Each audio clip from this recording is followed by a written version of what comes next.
armed conflict in eastern Ukraine erupted in early 2014 following Russia's annexation of Crimea. The previous year, protests in Ukraine's capital Kyiv against Ukrainian President Viktor Yanukovych's decision to reject a deal for greater economic integration with the European Union were met with a violent crackdown by state security forces. The protests widened, escalating the conflict, and President Yanukovych fled the country in February 2014. 1 month later, in March 2014, Russian troops took control of Ukraine's Crimea region. Russian President Vladimir Putin cited the need to protect the rights of Russian citizens and Russian speakers in Crimea and southeast Ukraine.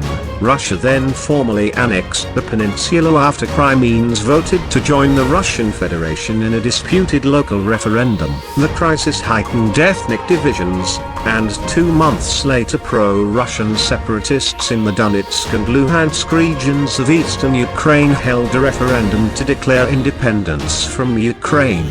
Armed conflict in the region quickly broke out between Russian-backed forces and the Ukrainian military. Moscow denied military involvement, though both Ukraine and NATO reported the buildup of Russian troops and military equipment near Donetsk and Russian cross-border shelling immediately after Russia annexed Crimea.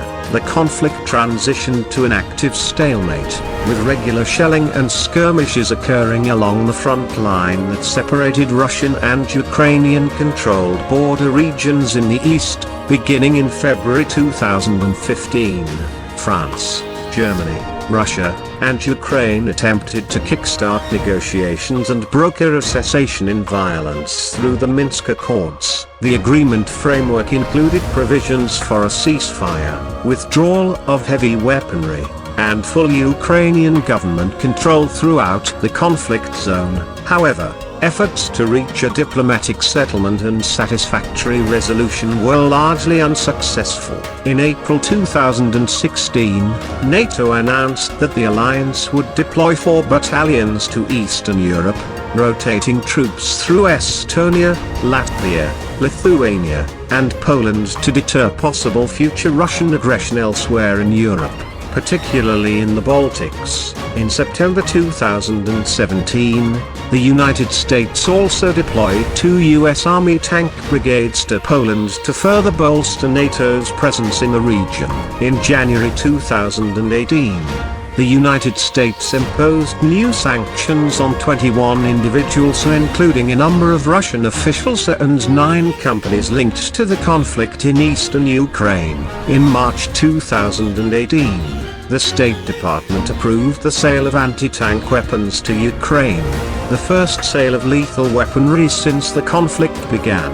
In October 2018, Ukraine joined the United States and 7 other NATO countries in a series of large-scale air exercises in western Ukraine. The exercises came after Russia held its annual military exercises in September 2018, the largest since the fall of the Soviet Union.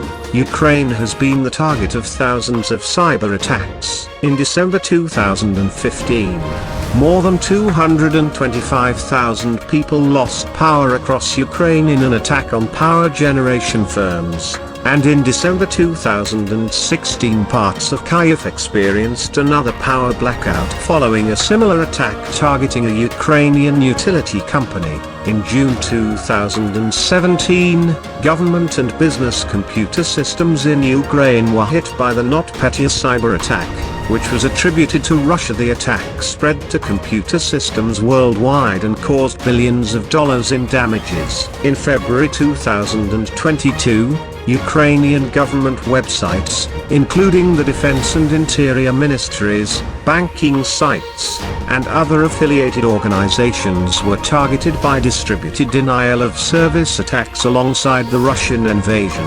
The current conflict has severely strained U.S.-Russia relations and increased the risk of a wider European conflict. Tensions are likely to increase between Russia and neighboring NATO member countries that would likely involve the United States, due to alliance security commitments. Additionally, the conflict in Ukraine will have broader ramifications for future cooperation on critical issues like arms control, cybersecurity, nuclear non-proliferation, energy security, counter-terrorism, and political solutions in Syria, Libya, and elsewhere. Recent developments since Russia launched a full-scale military invasion into Ukraine on February 24, 2022, fighting has caused nearly 3,000 civilian deaths and internally displaced more than 7 million people, according to the United Nations. The conflict has forced another 5 million Ukrainians to flee to neighboring countries, to the majority of whom have arrived in Poland, a NATO country where the United States and other allies are helping to accommodate the influx of refugees. In October 2021, Russia began moving troops and military equipment near its border with Ukraine, reigniting concerns over a potential invasion. Commercial satellite imagery, social media posts, and publicly released intelligence from November and December 2021 showed armor, missiles, and other heavy weaponry moving towards Ukraine with no official explanation. By December, more than 100,000 Russian troops were in place near the Russia-Ukraine border, and US intelligence officials warned that Russia may be planning an invasion for early 2022. In mid-December 2021, Russia's foreign ministry issued a set of demands calling for the United States and the North Atlantic Treaty Organization to cease any military activity in Eastern Europe and Central Asia, to commit against further NATO expansion toward Russia, and to prevent Ukraine from joining NATO in the future. The United States and other NATO allies rejected these demands and warned Russia they would impose severe economic sanctions if Russia invaded Ukraine. The United States sent additional military assistance to Ukraine, including ammunition, small arms, and other defensive weaponry.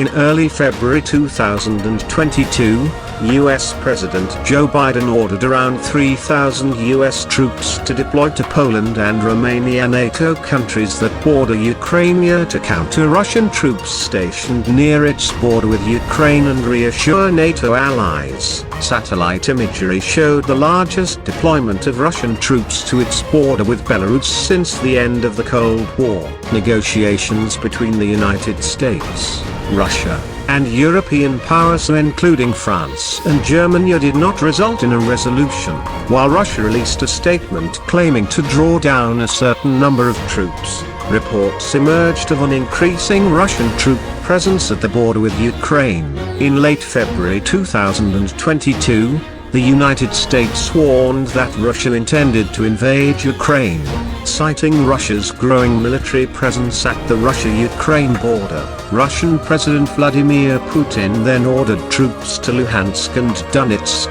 separatist regions in eastern Ukraine partly controlled by Russian-backed separatists, claiming the troops served a peacekeeping function.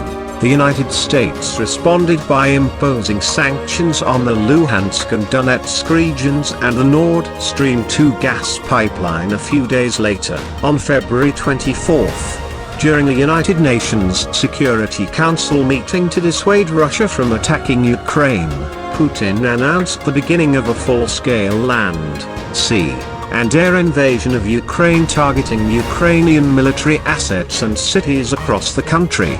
Biden declared this attack unprovoked and unjustified and has since issued severe sanctions in coordination with European allies, including sanctions that target four of Russia's largest banks, its oil and gas industry, and the financial assets of Putin and Russian Foreign Minister Sergei Lavrov.